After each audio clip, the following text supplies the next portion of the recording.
Hello दोस्तों, राधे राधे। मैं माला प्रजापति हमारे यूट्यूब चैनल में सभी दर्शकों का स्वागत करती हूँ, अभिनंदन करती हूँ।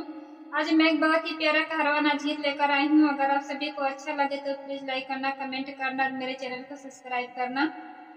बिजुली जैसे चमकनी बारी धना, बिजुली जैसे चमकनी बारी धना, बारी धना हो बारी धना, बिजुली जैसे चमकनी बारी धना, बिजुली जैसे चमकनी बारी धना।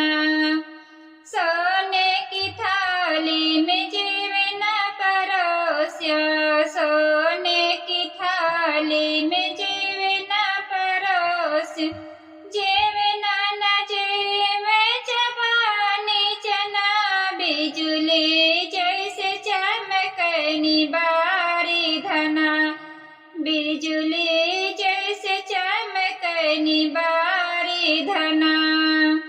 झांझर गेड़ुएवा गंगा जल पानी, झांझर गेड़ुएवा गंगा जल पानी, गेड़ुअन घोट चबानी चना, बिजुली जैसे चमकनी बारी धना, बिजुली जैसे चमकनी बारी धना। लवंगा इलायची कबीरवा चोरायो, लवंगा इलायची कबीरवा चोरायो, बीरवन कुछ चबानी चना, बिजुली जैसे चमकनी बारी धना, बीरवन कुछ चबानी चना, बिजुली जैसे चमकनी बारी धना, बिजुली जैसे चमकनी बारी धना।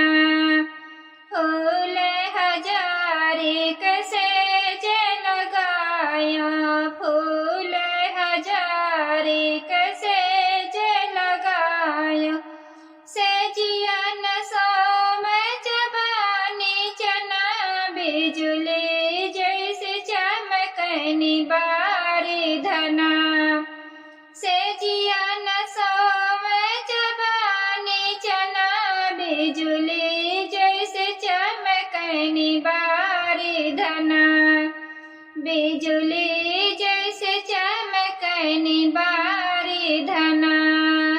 बारी धना हो बारी धना, बिजुली जैसे चमकनी बारी धना, बिजुली जैसे चमकनी